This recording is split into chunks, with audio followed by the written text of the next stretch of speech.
अगर आपकी curiosity universe से भी बड़ी है तो आप सही जगह पर हैं। आज हम एक ऐसे सवाल का जवाब ढूंढने की कोशिश करेंगे जिसने वैज्ञानिकों, दार्शनिकों और साइंस फिक्शन लवर्स को दशकों से फैसिनेट किया है। ब्लैक होल के अंदर क्या है? अगर आपके माइंड को कॉस्मिक मिस्ट्रीज पसंद हैं तो आप एक ट्रू साइंस एक्सप्लोरर हैं। यूनिवर्स के सबसे रहस्यमय ऑब्जेक्ट्स में से एक ब्लैक होल हमारे इमेजिनेशन की लिमिट्स को पुश करता है। और अगर आपके क्वेश्चंस का कोई अंत नहीं है तो आप इवेंट हॉराइजन पार कर चुके हैं। चलिए इस कॉस्मिक जर्नी की शुरुआत करते हैं।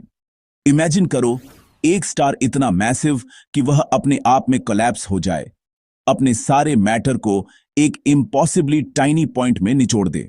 यह कोलैप्स इतना इंटेंस होता है कि नॉर्मल फिजिक्स के रूल्स भी वहां फेल हो जाते हैं।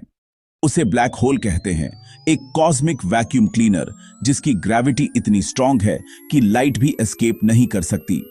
ब्लैक होल के आसपास का एरिया इतना डार्क और मिस्टीरियस है कि वहां की रियलिटी ऑलमोस्ट अनइमेजिनेबल है।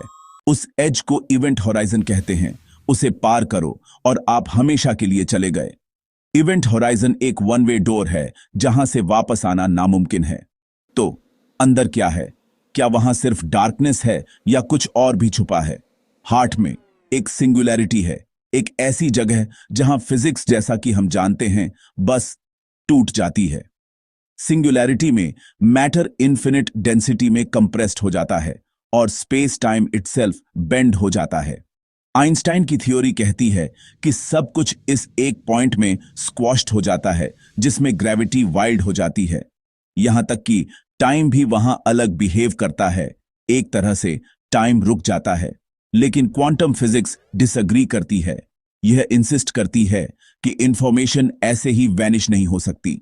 क्वांटम मैकेनिक्स के हिसाब से यूनिवर्स में इंफॉर्मेशन कभी पूरी तरह लॉस्ट नहीं होती।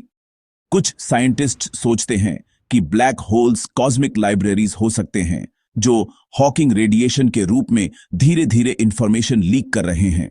स्टीफन हॉकिंग ने बताया कि ब्लैक होल्स पूरी तरह ब्लैक नहीं होते, वे रेडिएशन इमिट करते हैं जिससे वे इवेंचुअली इवेपोरेट भी हो सकते हैं। दूसरे सोचते हैं, क्या ब्लैक होल्स दूसरे यूनिवर्सेस के लिए पोर्टल्स हो सकते हैं? क्या ये वर्म होल्स की तरह एक्ट कर सकते हैं जो हमें पैरेलल यूनिवर्सेस या डिस्टेंट गैलेक्सीज तक पहुंचा सकते हैं? या शायद अंदर आपको स्पगेटी की तरह स्ट्रेच किया जाएगा। सीरियसली, इसे स्पगेटिफिकेशन कहते हैं। ग्रेविटी का डिफरेंस इतना ज्यादा होता है कि आपके बॉडी के एटम्स तक अलग अलग डायरेक्शंस में खिंच जाते हैं। या शायद यह कुछ ऐसा है